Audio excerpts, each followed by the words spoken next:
think every inch of him was just a rare and true gentleman. Civility, kindness, thoughtfulness. He has a wonderful personality. He's very giving.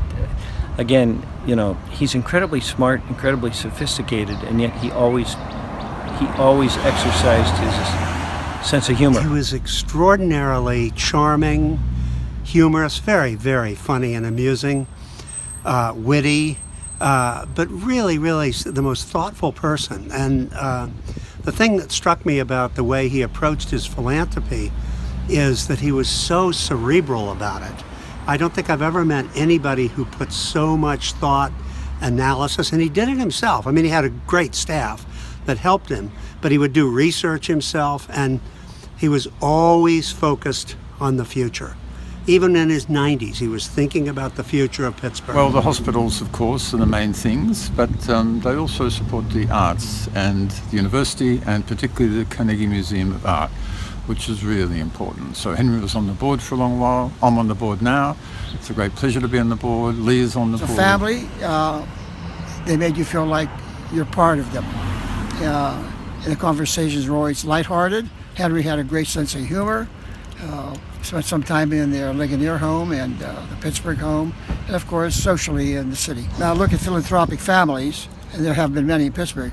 Henry and Elsie, in my opinion, are the most personable donors and benefactors to the city. They mixed with the people, they mingled with the people, and that's what made them so Pittsburghish. The Hillman Cancer Center comes to mind, and then he made some very big grants to Carnegie Mellon and UPMC to support research. But the thing that strikes me about his philanthropy is a lot of philanthropists scatter their money around hundreds of different projects. Henry waited. He was a very smart investor. He waited, he did his research, and then when he would place a big bet, like the $10 million that started the Hillman Cancer Center, and some equally large grants to some of the other institutions in town. What a wonderful life at 98. He did most everything I think he wanted to do. I know he was disappointed in World War II that he never got to fly combat missions. He became a pilot.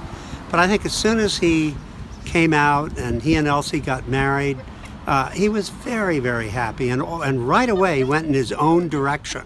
He was a person who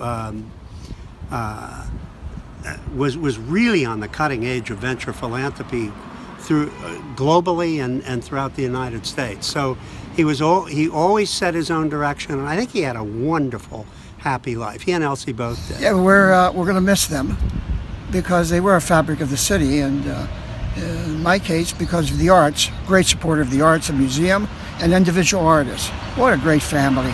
They carried on the tradition. Pittsburgh wouldn't be the same without the Hillmans.